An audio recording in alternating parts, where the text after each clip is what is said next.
All right. So Melanie and Taylor will help me with the order of operations here, what exactly will happen. But I think Melanie is starting, right? Yes, exactly. Okay, good. So I'll put on the slide show here, or do you want to share your screen and present the slides? That could work. Yeah, let's do that. Maybe then I can advance myself. Let's do it.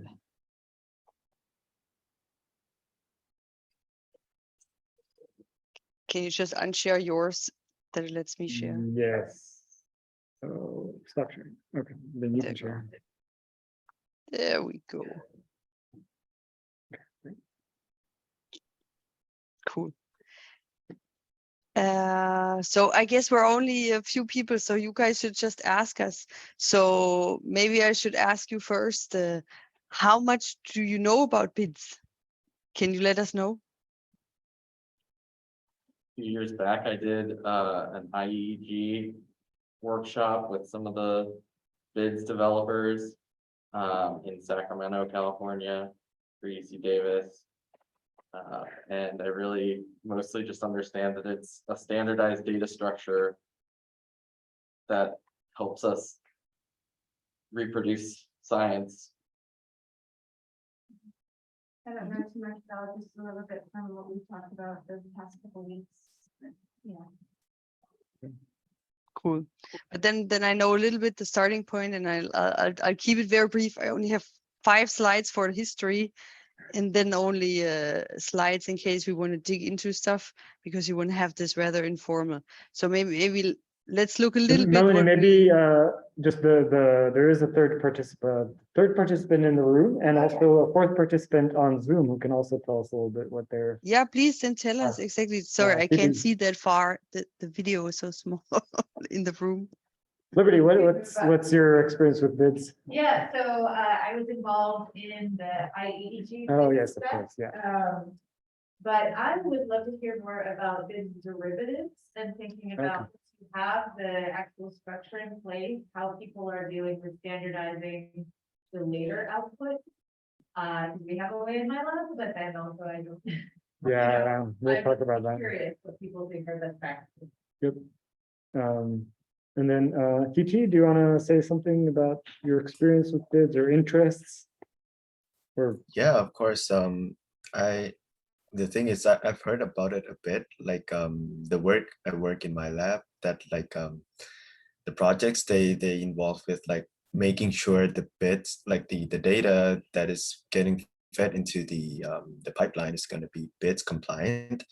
And so I just heard that, oh, it should be in bits format, but then like I just know about more, like I know more about it last Monday. So I just heard about it. So I don't know about it that much at all, actually. But yeah, looking forward to know more about that, and also the derivatives, of course, because the project I'm working on is working on the derivatives, not like the direct measure, I guess. yeah, and Huisin, do you want to say something about if you have experience with BIDS or what you're interested in? Is that me? Yeah, that's it. Okay, right. Yeah, hi. Sorry, I'm joining from my phone actually, but no, Okay. I did not know about BIDS until this past week, really, or like last week since NeuroHack started. Okay, great. Okay, so I guess we can get started then and calibrate accordingly. Exactly.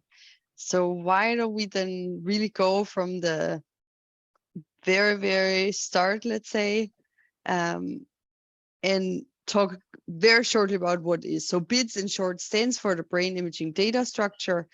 And when people think about data structure in neuroimaging, I guess they think actually about data format like DICOM, or like, let's say, like a ECAD format, different formats that are there. And BIDS in itself, it's not a new format. It's not a new imaging format. It's more of a way, you could also call it a structure, to organize your images with some meta information, and then do that also in a certain folder structure that has a very, very strict naming scheme. So it's easy to be, I would say, parsed by automatic algorithms. And this way, you can also ensure that metadata that is relevant for your studies are documented. And the nice thing is that all of this was built using community standards and dictionaries.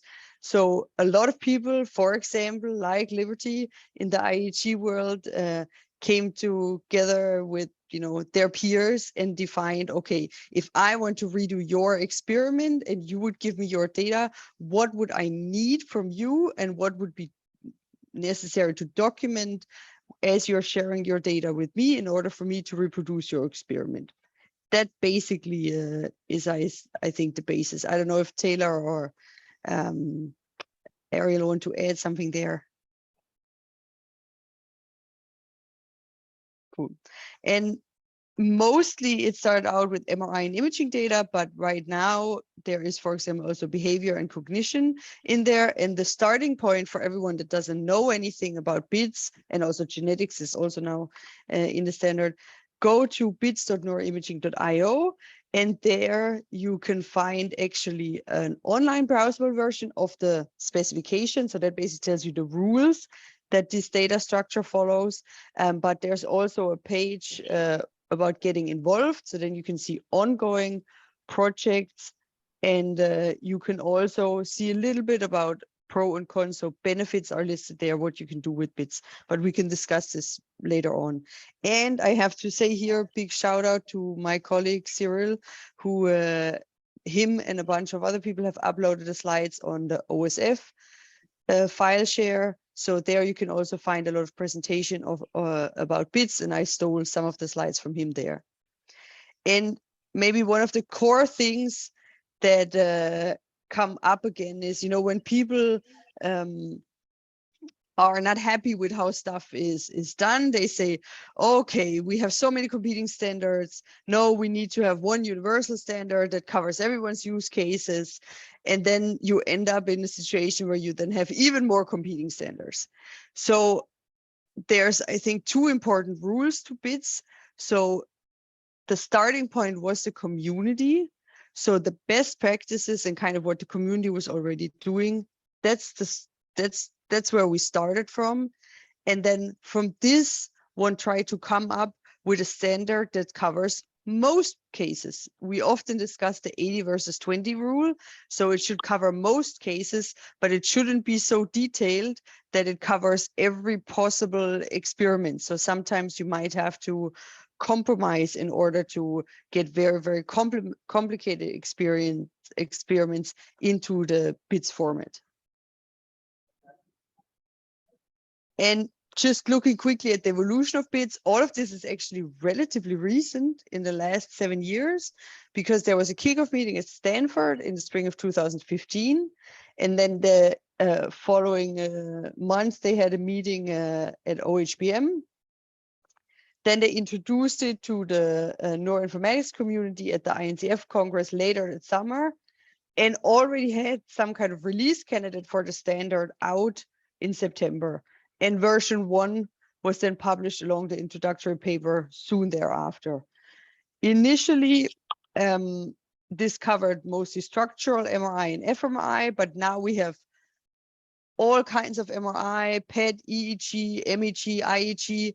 Now we have extensions for animal measurements, for and coming up for connectivity. There's also for genomics and so on. So it's really vastly expanded. I think we're now at, and Taylor and Ariel might know this better, or Ariel, I think the BEP list right now is like in the 30s or so on. And you can see this under on the webpage under Get Involved. And credit here really comes to Russ Poldrak and Chris Gorgolewski, that I guess started a lot of this out with in the Poldrak lab at Stanford. And here you can also see the paper if you want to go back to and read about the brain imaging data structure and the whole starting point. And that was my 5 slides introduction. So any questions so far?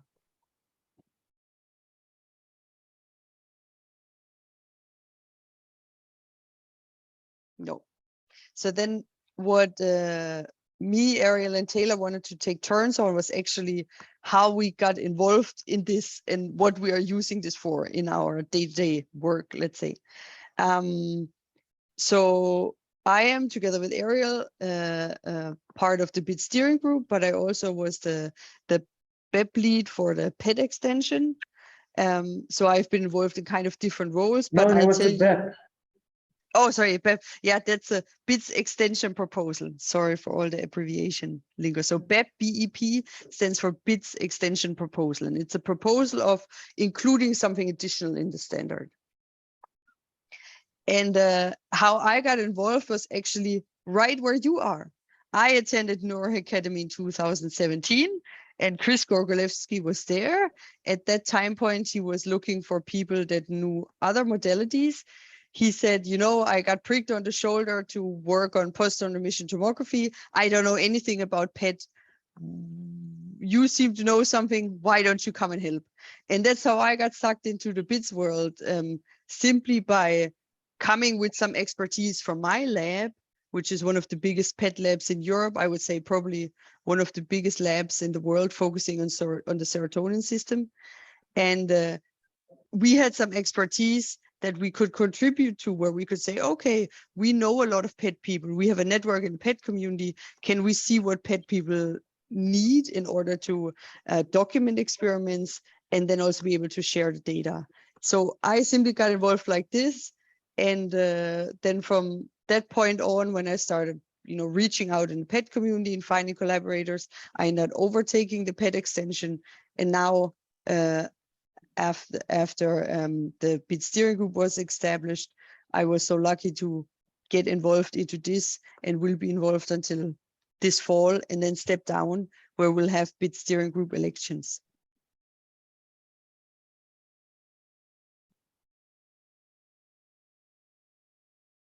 Taylor, Ariel, which one of you? Yeah, I can talk about how I got involved as well. So I started off as just a regular user of BIDS, which I believe I actually also got started at NeuroHack Week back in 2016 or so. And at a certain point, we started acquiring data that didn't fit into BIDS as it was. And so that's how I got involved in the BIDS community, is by proposing a small change to add a new entity to BIDS to cover a specific use case that I wanted for my data. From there, I started contributing to a number of associated libraries like PyBids and fMRI Prep, and also continued to add things or to reorganize things in the specification, after which one of the current maintainers emailed me and asked me if I'd like to join the maintainer group, because it's unlike the steering committee where there are elections. This is more, the maintainers group is a it's more of a volunteer sort of situation where we all meet up once every 2 weeks online on Zoom and talk about things we've done and whatnot. So people are able to volunteer to the extent that they are, you know, that they have the time and interest. And I've been in that role for a couple of years now. Ariel? Yeah, I can talk about my involvement. So I was actually at that meeting in spring 2015 in Stanford, and so contributed to the first kind of layout of the specification in those conversations, especially at the time I was working on diffusion MRI, and I was sort of the diffusion MRI person in the room to talk about. So that original specification actually included functional, structural, and diffusion as well. To correct the slide, you could think of that as a structural, I guess, kind of modality. And then after that, there were kind of two ways in which I feel like I've contributed to the world. Not much actually to the specification itself. One way is by teaching a lot about BIDS, primarily here at NeuroHackademy over the years. And the other is by sort of incorporating it into things that I do. And I'll actually mention a third thing in just a minute, and that is that software that my group builds, it tries to hew pretty closely to use of bids. One of the reasons to use bids is that it helps you know what to expect from data. If you're writing software, you know what to expect the data to show up in. And Taylor mentioned PyBids. PyBids is a library that encodes these expectations. And one of the things that allows us to do when we're processing diffusion data, for example, is to know for every subject, if we have a large group of subjects, to know for every subject where we might find their brain masks, for example, because it's always stored under a particular set of conventions, or where if their brain has already been tracked using some algorithm, where to find those strictography files. So we use PyBids in order to help us kind of like query large data sets in the software that we write. And then a third aspect of my involvement over the years has been in defining and starting to define derivatives. So one of the big pushes right now, this is a big and complicated, you might ask, like, okay, why does there's a document, it's a standard document, why does it require constant maintenance through folks like Taylor and others who are in the maintenance group, and it evolves, and the reason is that it is constantly evolving to incorporate more use cases and to incorporate kind of like encompass more of the life cycle of neuroimaging data, right? So one of the challenges to BIDS right now is that it covers a lot of the early parts of the life cycle, right? You scanned, you organized your data, and now you're ready to pre-process it and go with that. But really what we want is end-to-end. We want from the scanner all the way to, I don't know, the publication, right? And so in the way there's like, oh, what happened when you processed it? And so one of the things that I'm involved in is a project to define the derivatives for, broadly speaking, brain connectivity. We'd like to go from raw data all the way to, I don't know, connectivity matrices or cryptographies or brain bundles or track profiles, all those things that relate to connectivity. So we're starting to write down like how does diffusion data become eventually connectivity matrices. Along the way there are a few steps. That's kind of the third thing. Right.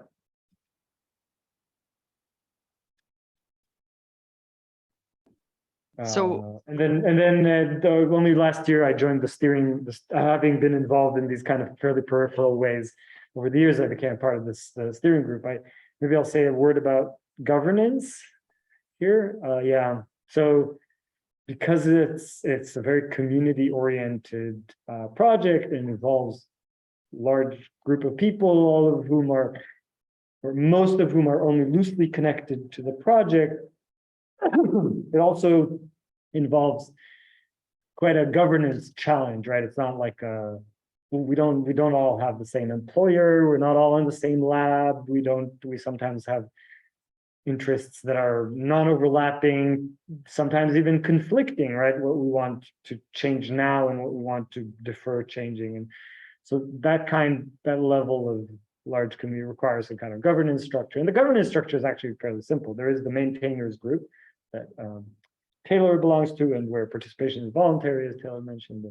And those are people who work on evolving the standard and the technical aspects of evolving the standard and the software related to it. And then there's a steering group that handles kind of, I'd say, like high-level steering of the community. It's not really governance per se, but it's not like we govern the community because we can't really tell anyone what to do. But we try at least to direct the traffic, I'd say, like help people figure out in what order to do things.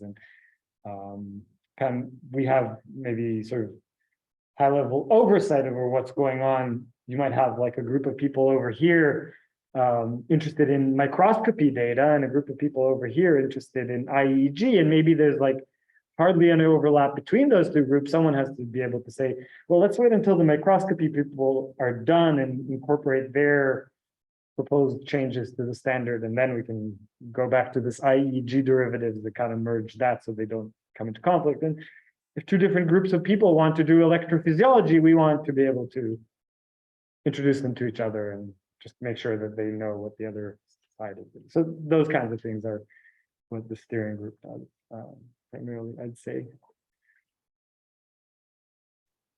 And that's an elected group, so members of the community elect us from a slate of candidates, and that election is happening again sometime. We're not exactly sure when, actually.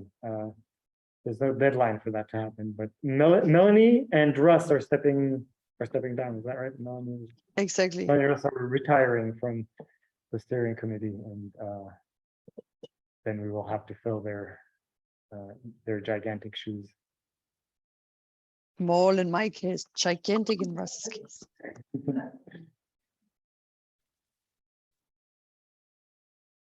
Okay, so that was pretty high level, but I think we're probably, should we open it up a little bit for questions, or is there any other topics? Like at any level, whether it's like, how is the community organized to, like, I have this particular use case, how do I deal with it?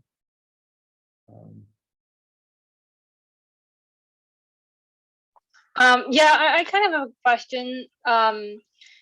Because I know there's a bit starter kit, and it looks like that's sort of like a introduction to how we can use the data versus, and also contribute data. But I'm also wondering, because I think, yeah, I don't know, as a grad student, like what kind of role would be ideal to like start with, because I don't think I'm necessarily in a position to say that I want to contribute this set of data where it might have been collected like 5 years ago by a different group of researchers in my lab. So I'm just wondering. Yeah, I think maybe I'll start here, and then I can turn this over off to Melanie. I think it's a totally reasonable place to start is to become acquainted with this and become a user of bids, or figure out how you use this for your purposes. There's one of the big carrots that you get for using bids are bids applications, bids apps. For example, if you want to run fMRI prep, this wonderful pre-processing pipeline for fMRI data on your data, it needs to show up in bids format for you to do that. It will only run on your data if it's in bids format. Or if you want to run, if you happen to collect diffusion MRI and you want to run software that we produce, it has to show up in bids format for it to run smoothly. And so start becoming a user, and then pretty soon you'll probably run into situations where there's something that isn't covered, or or that you might want to contribute after you've used it for a little while. You might notice things and places, corners that you can contribute even in a small way. It doesn't need to be very dramatic and big. That's sort of a path towards becoming a part of the community. Taylor or Melanie, other thoughts? I mean, I think I agree with you wholeheartedly. In terms of data sets within your lab, I think I have found, because I actually started grad school right around the time bids came out. So I found that converting existing data sets to bids format was really helpful, both for me and for my lab. When working with those data sets, it gave me a better understanding of what was in them, and the types of data and the parameters that were used to acquire the data. And for the lab, I mean, having data organized in a standardized format, bids especially, it's extremely helpful for onboarding new people, especially if the people who acquired the data have moved on from the lab. It makes it a lot easier to just kind of look at a data set and see what's there. Yeah, I pulled up this webpage of DCM to bids. Are you all familiar, Taylor, Melanie, with DCM to bids? I don't know the people who developed this, UNF Montreal, but I use this all the time now. It's a pretty nice project to take DICOM data from the scanner, convert it into bids format. So I've been using this a lot. So this is a good way to start doing this with your data. So DICOM to NIFTY does have the bid sidebar. Is this just it also is taking into account the actual file structure? I'm just trying to think Yep. like how this is, Yeah. The question was DCM to NIIX, which is used under the hood here. yeah. It's used as part of this. Will take your DICOM data and convert it into Nifty and also produce the sidecar metadata files that you need. What does this do differently? The thing that it does differently is also organize it into folders with the right file names in them. So you need to give it some additional information. The way this works is it takes a config file that is organized in a way that now it has enough information in order to take the DICOMs all the way to the BIDS compliant data set, not because the DICOM files by themselves don't tell you what they're supposed to be named, right? You have to give it additional information. So If this, they're not named something, so I got a lot of clinical images, that if they're named random things. yeah, right. Does that, so then I would need a, like, would this still be a good idea to use or? Yeah, absolutely. Yeah, you need to give it sort of a mapping between the random thing that's in the DICOMs and the thing Yeah. that this is like, when this appears, it's subject Okay. 1. Okay. It's pretty friendly. Yeah, and maybe adding on to as a grad student. So, for example, I mean, in the pet world, we were just developing the standard now, but the reason why we wanted to develop it was also to develop tools that can use the standard to automatically process. So right now there's an ongoing project that Oscar Esteban is running, which is called NIPREPs, where they're basically trying to extend the existing fMRI prep to other modalities. And there we're working with the PET processing. We're also very interested in doing multiverse analysis. We have done this already for PET in-house, where we have analyzed the same data set with, let's say, hundreds of ways, and then looked at the statistics underlying it. And in order to do things like this, it's so much easier if things are standardized, because you can develop the code much more stringent. You can run in one data set, and then you can rerun it again on a new data set, for example, from a different site, and do the same type of analysis. And if they are both in BIDS, it's easily transferable. So that was our kind of motivation to get started. Also, my site is we are a big data sharing site. We had already a SIMBI database, and there was basically I would say a kind of SaaS server that we were running, where we have all kinds, not only imaging data, but also neuropsychological testing, blood data, all kinds of stuff. And we are now in the process of converting this also to BIDS, because especially with respect to the image storage, this earlier was just horrendous. It was easy, like in the SAS database, there would be a name of, okay, this is this ID for the MRI image. And then you would have to go on a server and in some subfolder directory actually dig stuff out. So also in terms of, I would say, as an argument for your PIs, in terms of data storage and reproducibility, it's just much easier to handle. Yeah, that also, I've heard here a lot of like, how do I convince my PI to share data kinds of questions.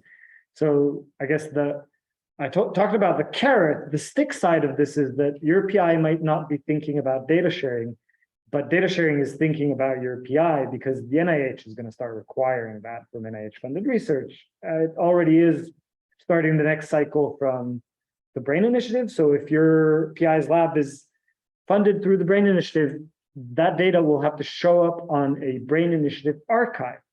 And the BRAIN Initiative archive for neuroimaging data is OpenNeuro. And OpenNeuro takes its data in BIDS format. And so they want to keep that funding running. They will have to convert their data into BIDS to upload it to OpenNeuro as part of their research. They just know it's not going to be a way around that very soon for everyone. So that's good. And we should mention here, Ariel, sorry for interrupting, that how do you know that your data is in BIDS is actually a very important part. And that is that, and Taylor is our expert on this, so I'm leaving the I would say you're the one that works the most on it right now, but there is this BIDS validator, which is basically, let's just call it software piece right now. It's mostly JavaScript based, and we're in the process of extending this in order to also make it easier to have it in other languages.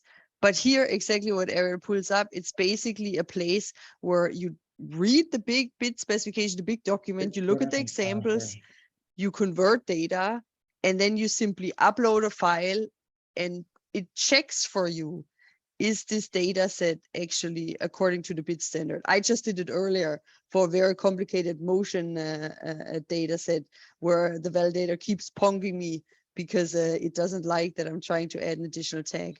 There you can go. And maybe Taylor, you want to mention a little bit under the hood what it does, or maybe should we not? No, I'm happy to. So I would say that there are a few people who know much more about the validator than I do. Those being Ross Blair, who's part of the maintainers group, and Nell Hardcastle, who is also a crucial member of the community. And because I don't code in JavaScript at all yet, but the validator attempts to translate all the rules that are listed in the specification into JavaScript code. And one of my contributions as a maintainer has been to try to translate the specification itself, which until fairly recently was purely text and markdown files, into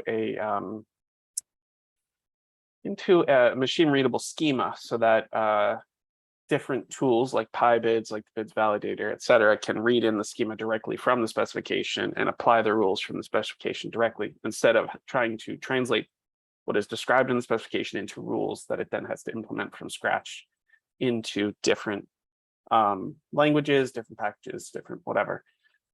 So we have been working really hard on doing that translation, and one of the major initiatives in the validator is switching to using this schema, and also to using Python more as well, some point in the future. But at the moment, it's mostly about trying to get all those interesting rules that are difficult to translate into code, into YAML files for that.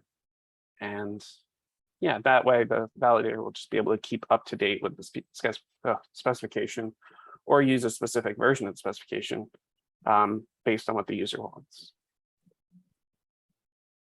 And just important, this is sort of an important misconception about this validator. So this validator, bidstandard.github.io/bid-validator, is a website where you can validate a data set. I tried to validate something. I thought it might be bids, but it's not. When you do this, you will be asked to choose a file from your file system, a location from your file system. I don't know, this folder here. And though it will tell you when you upload, this will upload the data, it does not in fact upload the data at all. This is just something that the browser has to tell you. It does not upload data to the internet. It's just running on your browser on your machine. And it's tricky because browser security requires that they say this thing, but in fact, this is not a bits data set either, but in fact, it never uploaded data to any other website. So this is important for people to know when they come here, is that this will not upload data anywhere. And it's a very easy way to validate. Once you've run, say, DCM to bids and you want to know if it did it correctly, you can go here and choose the folder on your machine, and it will not upload the data online at all.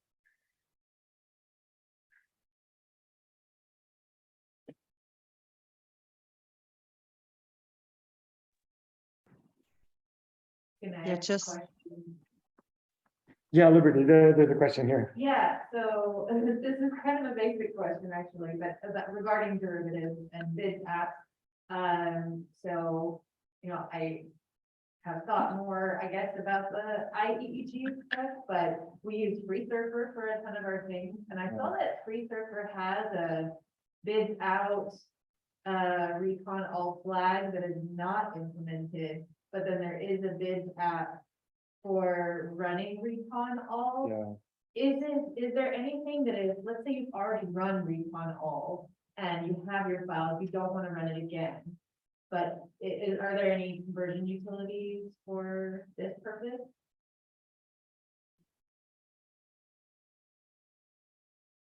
Yeah, I think it's fair to say that when you run FreeSurfer on the data, what comes out of FreeSurfer is not going to be BIDS compliant. Okay. And there's no way of formulating. There's still a lot of useful things in the world that are not BIDS compliant. Yeah. And so the outputs of the FreeSurfering is not going to be BIDS compliant at all.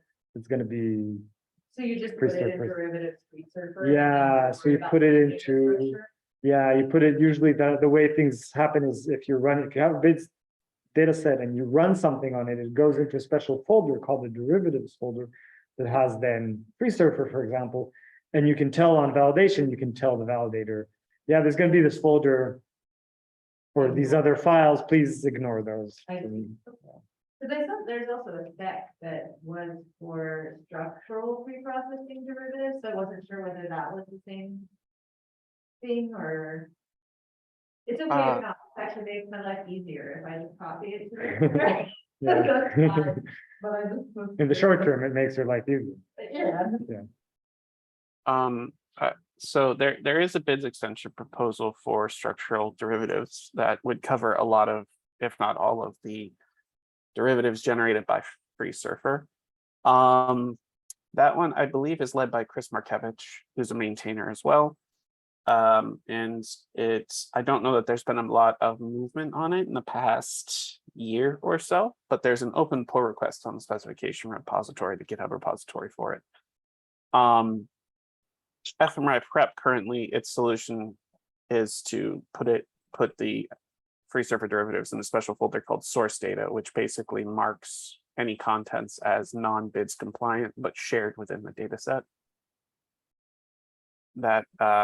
Yeah. That said, the structural BEP is fairly stable given that it hasn't changed much recently. So it wouldn't be completely unreasonable to try to adopt the organization proposed in that BEP and the new suffixes and entities proposed in that BEP in your own data set.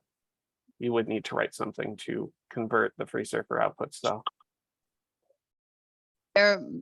There maybe our project comes in. So I actually work together with the FreeSurfer Lab on our common project, this Open Neural PET. And there we're working with Doug Reeve, one of the main FreeSurfer developers, to making the PET tools. And one of the discussions we are having, and we're trying actually to organize a meeting between the different types of people working on different types of derivatives, either electrophysiology or PET or structural. If we, for example, in some of the major packages, maybe can get something like an output flag, bits out, and then the file tree is just saved in a different fashion. Question is if this would all be post hoc file arranging. So basically recon all runs, makes the usual FreeSurfer file tree, and then a final flag is just copying, pasting stuff and erasing the usual FreeSurfer file tree.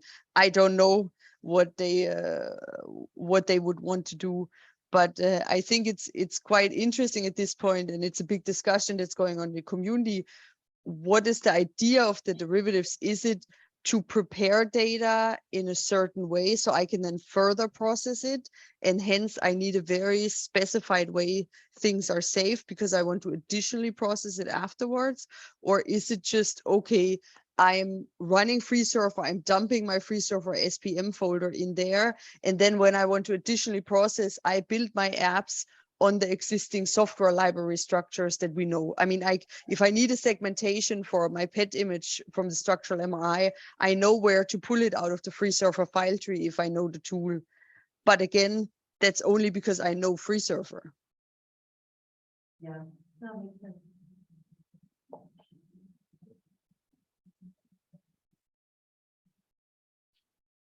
Okay, what other questions do people have? Comments?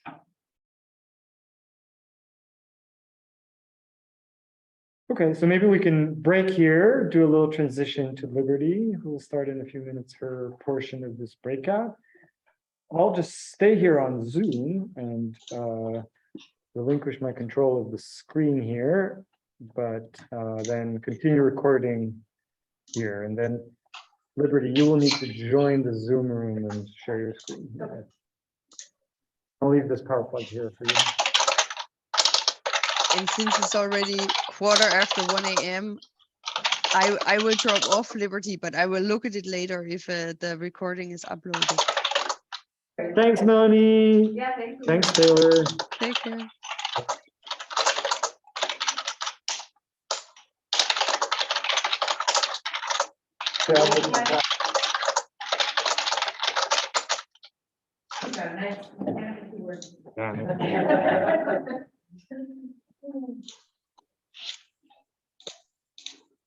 You do not need to connect to the owl. You do need to connect to the HDMI, which is over there.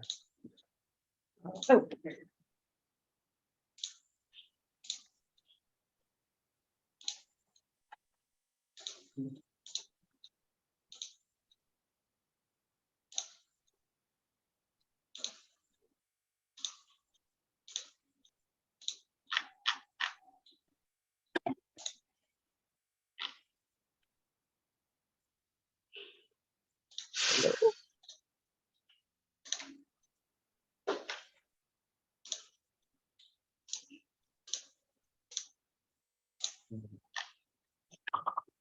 I have one of these in my own too, just in case, but.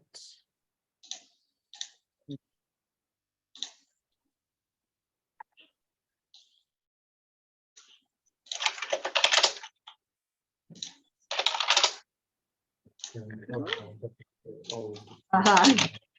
let me get-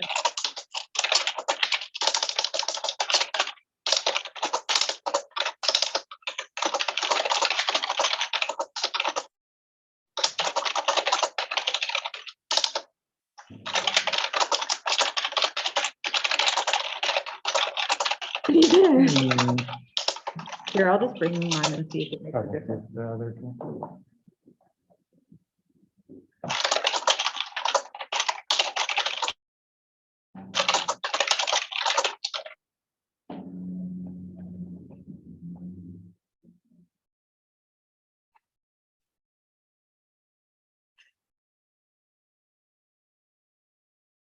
Feel like it should, but. We'll see.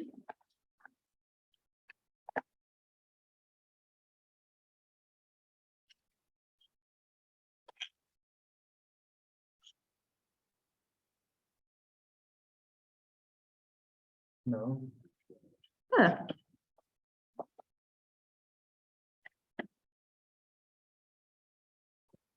Do you want to see if yours works again? Just in case.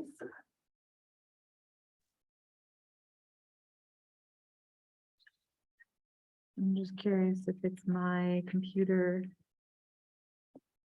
or something else.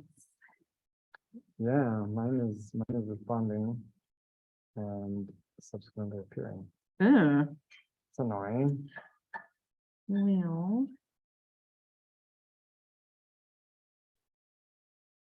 Let's give it another shot. Yeah, One more. let's try. Come on, computer. Yeah, you can do it. You see how this older computer just did it? wait. Oh, Okay, that was a little better. that's promising. And then, Ah, there we go. Okay, great. Cool. And where do I find the Zoom? oh, it's in the general. Okay. It's This one? it's No. actually in Noah's last message. And there's after all everyone has to do is a link. Click on that one. Us, right? Yeah.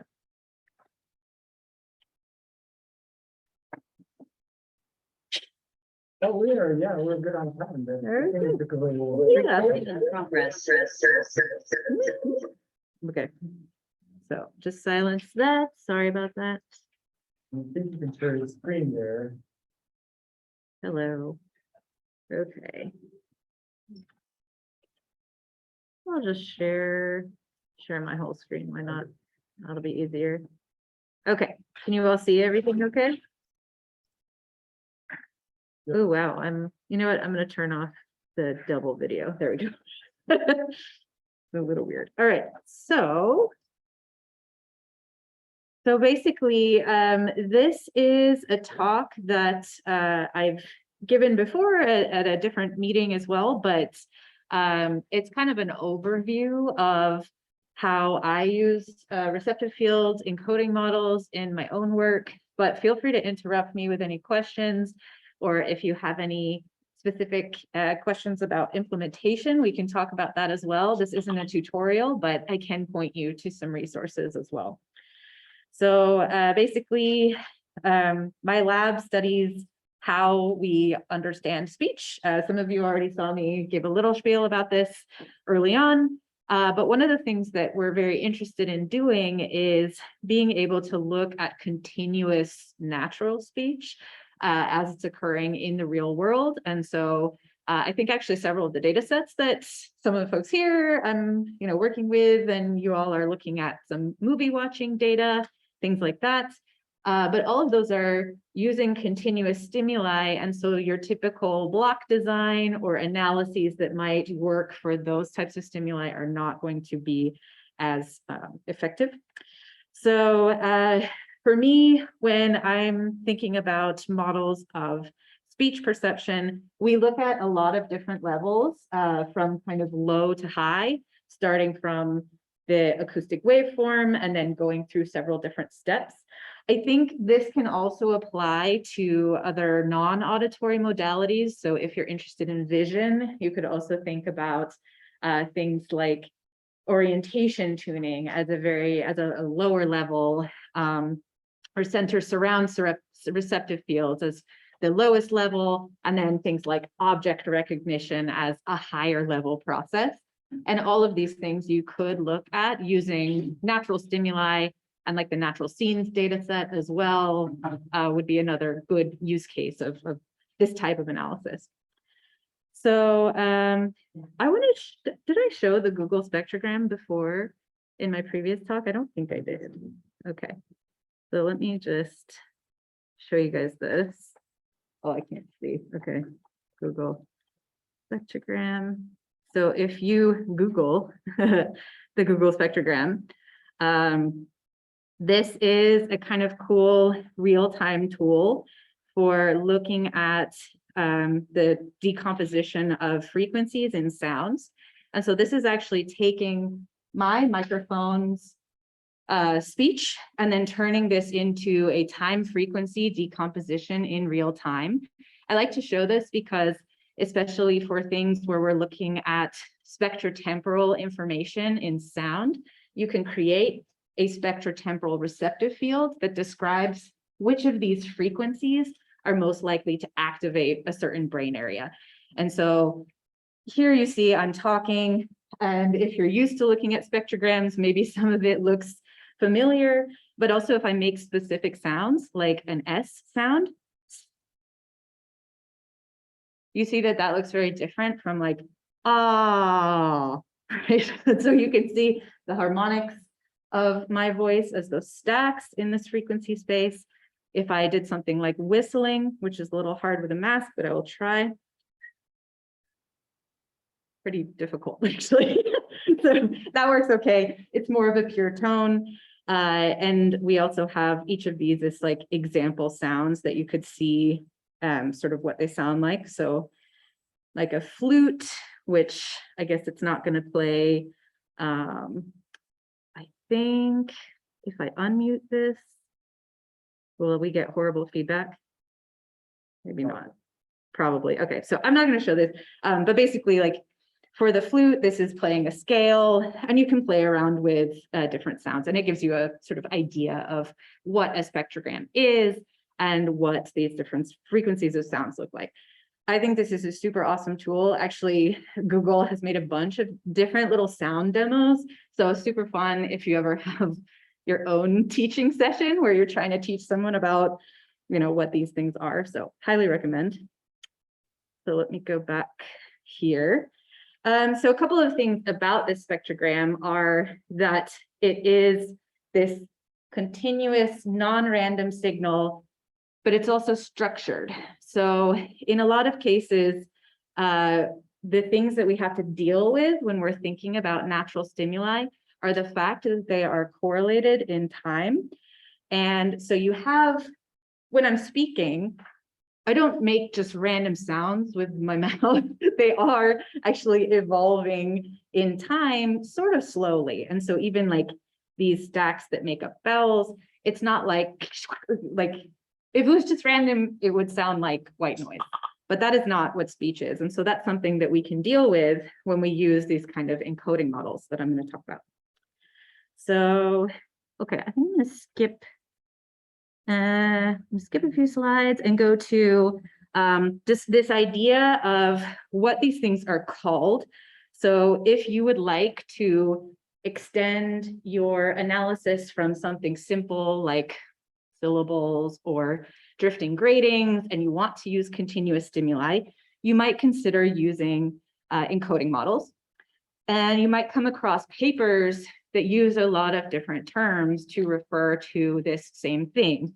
So these are just some of them that you will see in the literature. I find this, I find it a little annoying sometimes, but I think it's nice to sort of know that basically all of these terms kind of mean the same thing in the literature. It just depends on who the scientists are and which field they're coming from as to what term they're going to use.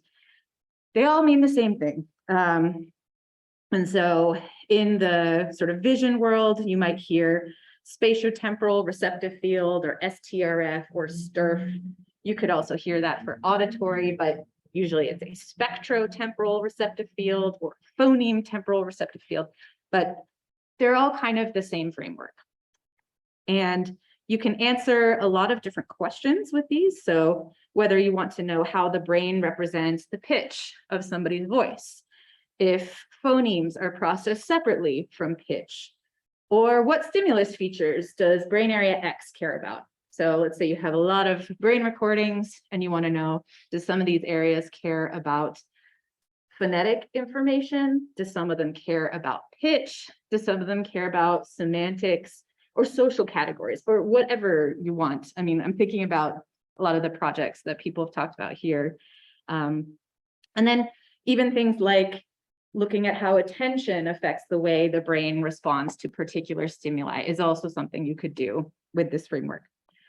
So here is the general kind of framework. And I think I'll go through these slides and then I'll just let you all ask questions about your own sort of reasons for getting into this topic, because I don't want to just talk at you the whole time. But essentially, we are looking at the relationship between a sensory stimulus and a brain response. And so we have, for example, a spectrogram, and we want to look at how the frequency features of this spectrogram might lead to a brain response. So let's say you have a sentence, and then you have some IEEG or ECOG data, and you know that there's some increase in high gamma during speech, but why? What does it care about? What is this brain area actually responding to? And so what we can do is we can fit these multivariate receptive field models, STRF, MTRF, linear encoding model, forward model, whatever you want to call it, all kind of the same thing. But essentially what it is it's relating a brain response. For example, you could have one electrode's response to some speech stimuli, and you are relating this to what was the stimulus that the person heard. And one important thing about this as well is you can choose different representations of this S matrix depending on what you think a given brain area might be doing. So in this case, I'm showing a spectrogram as my features. And so in practice, this matrix S, the F part, that's going to be frequency bands. So however many bands are in your spectrogram. And then this T minus tau is how far in the past you want to look, as well as, you know, up to what time are you looking? Because if you think about this response to speech, for example, your brain doesn't react instantaneously to sound. There is always a delay. There's a conduction delay because it has to go through your neurons and synapse up through the auditory pathway. And so it's not like exactly at time 0, the sound that you heard at time 0 is causing neural activity at time 0. You have to look at different delays. And so this allows us to say, you know, let's say we want to look at brain activity right now, and we want to consider what happened 10 milliseconds ago and 20 milliseconds ago and 30, 40, maybe all the way out to 600 milliseconds is a number that we use for our IEEG. So you can incorporate time. So this is one kind of nice aspect of this. And what you're doing is you're solving a regression problem that allows you to estimate this H matrix, which is called your spectrotemporal receptive field, or STRF. And this basically describes the combination of features that is most likely to elicit a response in your electrode, your voxel, your MEG sensor, your EEG sensor, whatever it is. And so for this one, as an example, usually I do this on a single electrode by electrode basis. And for us, we use high gamma because this is more local neural activity. And so for this particular electrode, if a sound with low frequency content happened 300 milliseconds ago, so minus 0.3 seconds, if there was something like that with low frequency energy, then your electrode is more likely to increase high gamma. So that's the way to kind of interpret this. It's like, what was the stimulus in the past that's most likely to cause a response? Yes. I know you said this, but the S, that's literally just the spectrogram of the sound that took place. Yes, and in this case, if it was just the spectrogram alone, that would be with no time delays. In practice, it's actually a stacked spectrogram where you shift it one sample for each time delay that you're interested in. So it's a big stacked Toeplitz matrix is the name of the type of matrix. Yeah. Sure. And I guess looking in fMRI, there's like a hemodynamic response. Is there like an equivalent for this sort of like blending the sound? Because it's a delay. Yeah. And that's that. Like, is it the person, is that something that's like generalized? So the question was whether there's something like a hemodynamic response function to take into account for IEEG. So we don't convolve our signal with anything like an HRF like you would for fMRI.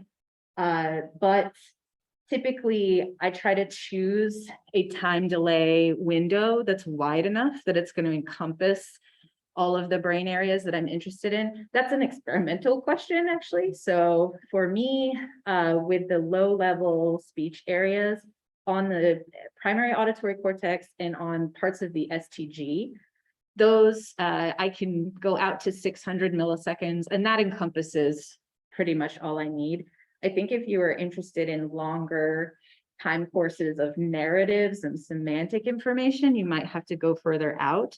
But actually making this matrix can also take up quite a bit of memory. So depending on how many features you have and how many delays, you have to think about whether you need to downsample in time or subsample. But yeah, it's basically you choose a range that you think all of your activity will sort of lie in. And actually for this one, 600 milliseconds was probably overkill because all of the sort of interesting parts of this receptive field are only up to 300 milliseconds. So we probably could have not included those extra delays, but just so we can use the same number of time samples for everyone, and for every electrode, we just choose that range. Yeah. Yeah. And then what you can do with this is, so you fit these H matrices, which are your receptive fields, you fit them individually for each electrode, typically, whether that is valid. I mean, I'm sure there are interactions between the electrodes that do count, but this is sort of the way that it's typically done.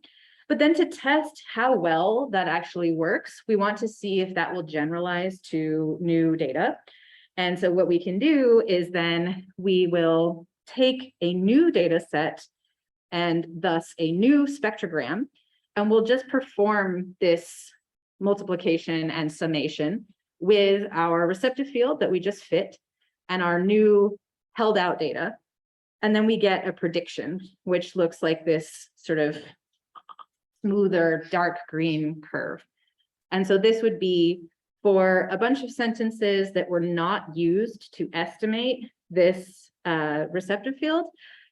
You look at how well the predicted response matches your actual response. And then you get a correlation value. And depending on the signal to noise of your data itself, that's going to vary. So that's another thing to think about. If you're using EEG, those R values are going to be a lot lower. They may still be real, but you'll see in published EEG papers, it's typically quite a bit lower. You can correct you can do what's called noise ceiling correction to address this, but in any case, you kind of only want to interpret these models if they're actually any good at predicting held out data. So if you get something where your R value is essentially 0 or it's negative, then interpreting this receptive field is just not a good idea at that point, because you've either chosen the wrong features, and maybe it doesn't care about frequencies in the spectrogram. Maybe it cares about semantics. And so this is the wrong question to have asked. Or maybe your data is really messy. Maybe the data quality is poor, and you need to look at the raw data, see if something went wrong, if it's misaligned, all sorts of things. Okay, so that's the basic idea. And as I said, the nice thing about this is I'm showing you an example for a spectrogram, but you could use many, many different features. And in fact, you can use them all at the same time to look at relative encoding of different types of features. And so if you wanted to see whether, this brain area encodes the loudness of a sound, but it's more responsive to the loudness of vowels than loudness of something else, then you could include all of these features in your S matrix together while you're fitting the receptive field. And so this is just showing some examples for an auditory stimulus. You could create a spectrogram through some sort of wavelet transform, however you want to do that. You could look at just the envelope of the audio, which is basically the sort of overall loudness. If you just traced this waveform, it's not directly correlated. It's not exactly the same, but sort of related. And then you can also have binary features like presence or absence of certain phonemes. Like every time there's an ah sound, you have one row in your S matrix that corresponds to ah. Every time there's an ah, you put a 1. Every time there's no ah, you put a 0. And it's super simple. You could do the same thing for concepts. If you have some embedding space and you're like, okay, I want to look at all of the, words that have something to do with dogs, or all of the words that are about social interactions. You do something like that. You can do single words as well, but another thing to remember is the more features you have, the more difficult it is to fit and the more data you need. Because if you're trying to fit a model that says, what is the exact response every time I hear the word poodle, then if the word poodle doesn't show up in your training set or your test set that often, then you're not going to have a very good idea of what that brain response actually looks like. Whereas if you collapsed it down to some other category like dogs in general, then maybe you'd have kind of more power to be able to see those changes. So I think it's worth thinking about when you have data of different sizes to look at the distribution of the features that you have and make sure that you actually have enough data to be able to estimate these receptive fields in the first place. Yeah, because if you just have one sample of one of the things, it's not going to help you that much. Okay, so what this looks like again is if we're looking in this receptive field kind of representation or this equation here, you could replace that stimulus with our phoneme stimulus and get a different kind of receptive field for phonological features, let's say. And so this is actually for the same electrode. This is a receptive field where instead of using the frequencies in a spectrogram, I'm using a bunch of features that are related to the phonetic content.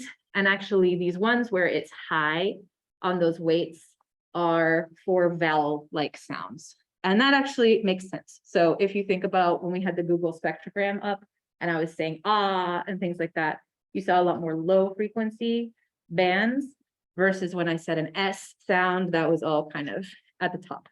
So they have related information. And yeah, this is a kind of repeat of what I said before about how the model fitting actually works in terms of dividing your data into a training set and a testing set, where for both the train and test, you're going to be taking some kind of data, whether that's ECOG, EEG, MEG, fMRI. You're taking that continuous signal over time. You are extracting some signals from either your neural data or your stimulus feature of interest. And then you are fitting these models and validating them on held out data. And so Chris Holdgraf, who I think has been here before for NeuroHack, for NeuroHackademy, has a really nice review in Frontiers in Systems Neuroscience. And I think it actually includes some Jupyter notebooks with that as well. I think that it had a Docker file that is maybe now no longer with us. So, but the code still definitely works. I think you might just have to kind of clone it on your own computer. So yeah, let me just show these again. So for all of these, if you see papers where they show receptive fields like this, then often a nice way of being able to interpret them is thinking about which of these stimulus features in the past are driving a neural response at time 0. One thing that I have seen people say, and I think is not quite right, is if the weight is stronger, it's more significant. And that, I think that's confounding a little bit. I mean, you can have sort of weakly responsive across different categories, and it's not necessarily related to the sort of p-value for how predictive this model is. But anyway, that's just a thing I've seen people say. And I guess the other thing that I have seen that people talk about in EEG land is you can also measure this degree of speech tracking, for example.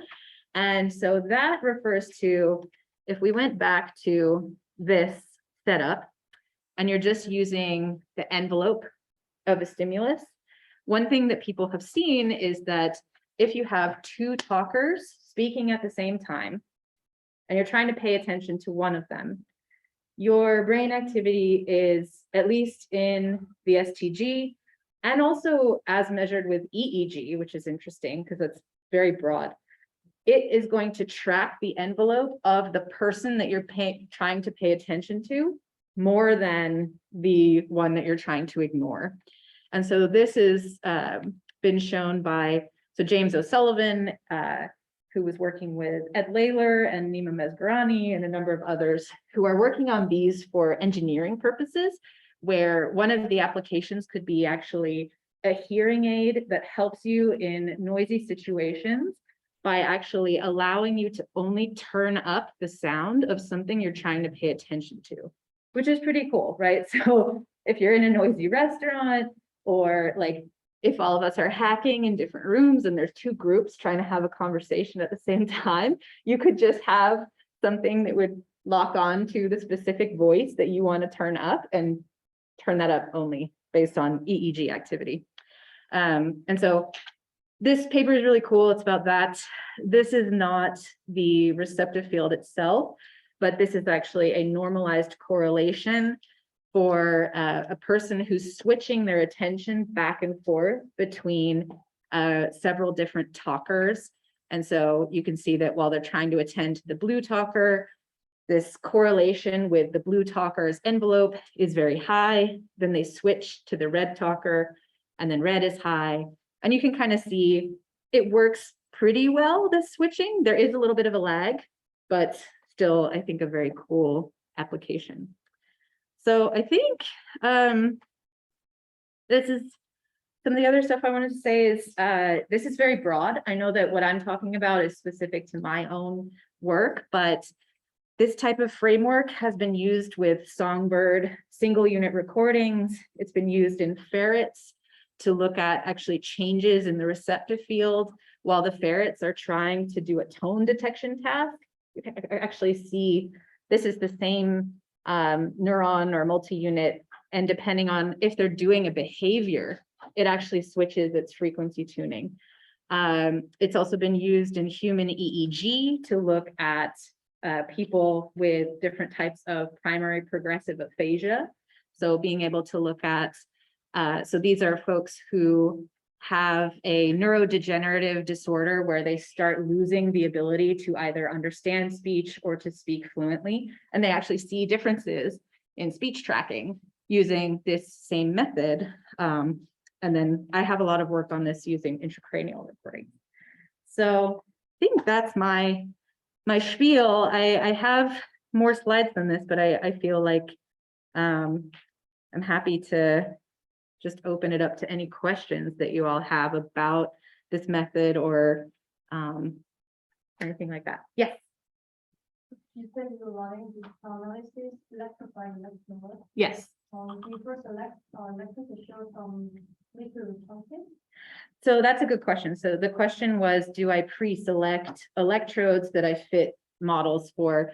So the way that I run it, you can. You also kind of don't have to. It's pretty fast to add more electrodes to your model. And so often I don't threshold at that point, but you could do something if you're interested in speech-specific responses. You could do something like a contrast for whether there's a significant response to speech versus silence with a bootstrap test, like take lots of samples of silence in your continuous speech, compare those to the distribution of high gamma that's happening while they're listening, and then see, okay, some of the electrodes are going to be more responsive and others not. One danger of that is actually, so in this paper, in current biology, there's this area of the STG that's in the back and is very sensitive only at the onset of sentence stimuli. And so the problem with that one is with the thresholds, if you're doing a threshold across all speech, it actually doesn't respond that much during all the speech. It's only at a specific time. So what I usually do now is I still fit a model for every single one of the electrodes and then use that to sort of guide which of mine are significantly modeled by these features and use that as the cutoff instead of the kind of t-test.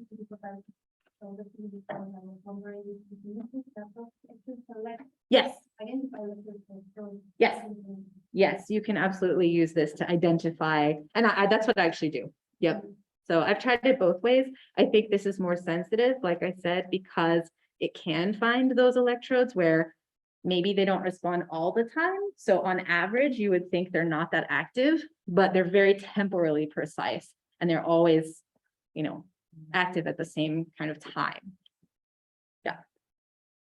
Any other questions? And if you're on Zoom, feel free to raise your hand and I can answer there as well. What was the name of the O'Sullivan paper? The 2021? Yeah. Google Scholars. What is the name of it? Yeah. Look up single trial EEG O'Sullivan. I think that's what I usually.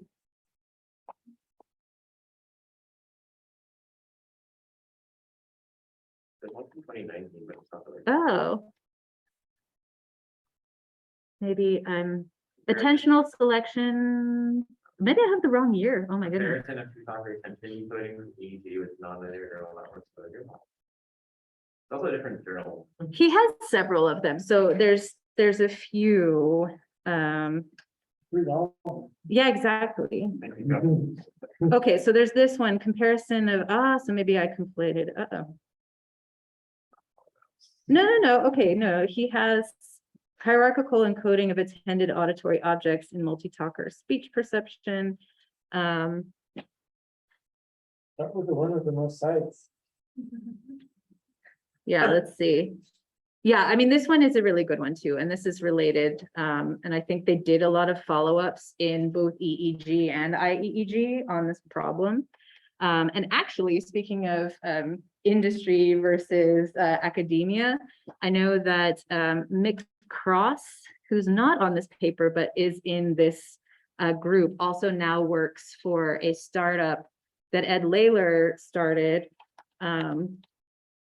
And I was just looking at this at Segotia.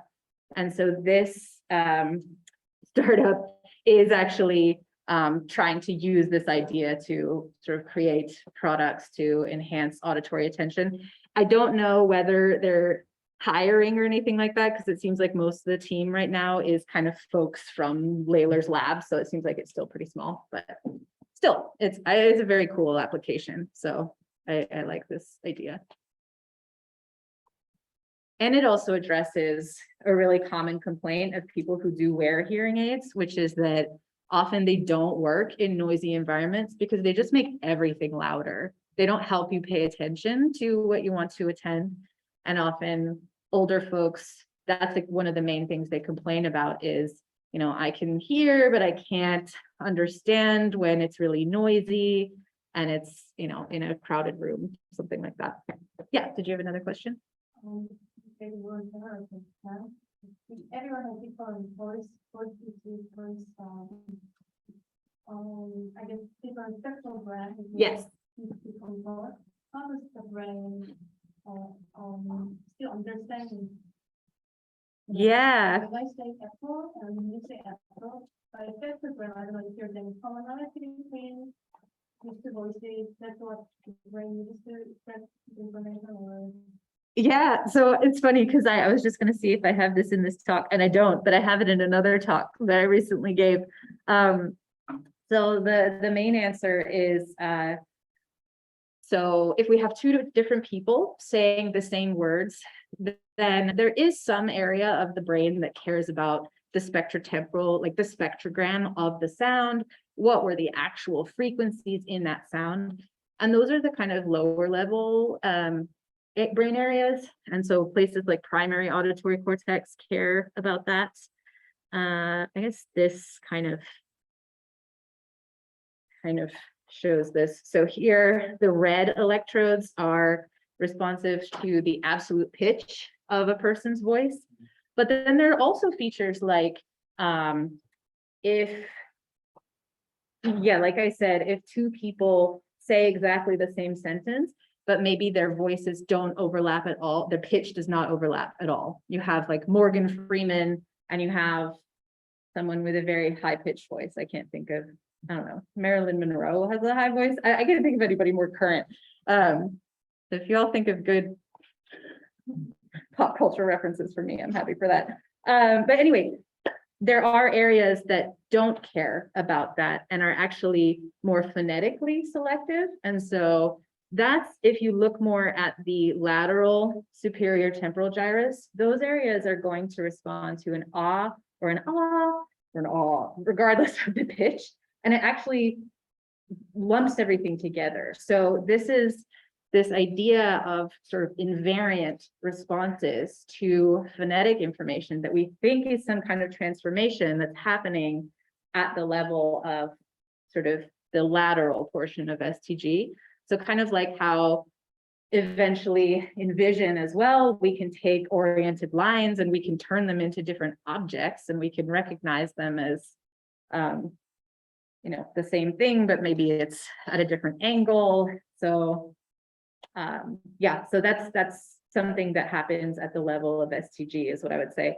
And for the pitch of the voice, those are also, if you're thinking about intonation, that's even done separately from phonetic information. Okay, phonetic information cannot be found from spectrogram, right? It's correlated, but not entirely. Yeah. So, I mean, there are some things like when we were looking at the Google spectrogram, if I say S a lot of times, like that's pretty much always that kind of frequency range. But for vowel sounds like ah, e, oo, eh, that's going to depend on the person's vocal tract, their body size, you know, high versus low pitch, just their other characteristics of their voice. And so there's still similar banding that you see, but the exact, if you were to overlay them, they're not exactly the same. Yeah. Any other? Related to this, I posted also to the Breakout Ideas channel, recent paper from Tom Latour from Jack Gallant's lab, Oh, where they came up with a really clever method to integrate and compare different feature spaces oh, nice. using a variant of ridge regression called banded ridge regression. That's Are you nice. familiar with this? Vaguely. Yeah. Yeah, it's cool, and they have really excellent software that also implements this, that's openly available, and the paper is really, it's preprint, it's really nicely written also, so folks who are interested in ridge regression and understanding it a little bit more, the paper really explains that really well. Oh, that's And great. I recommend it.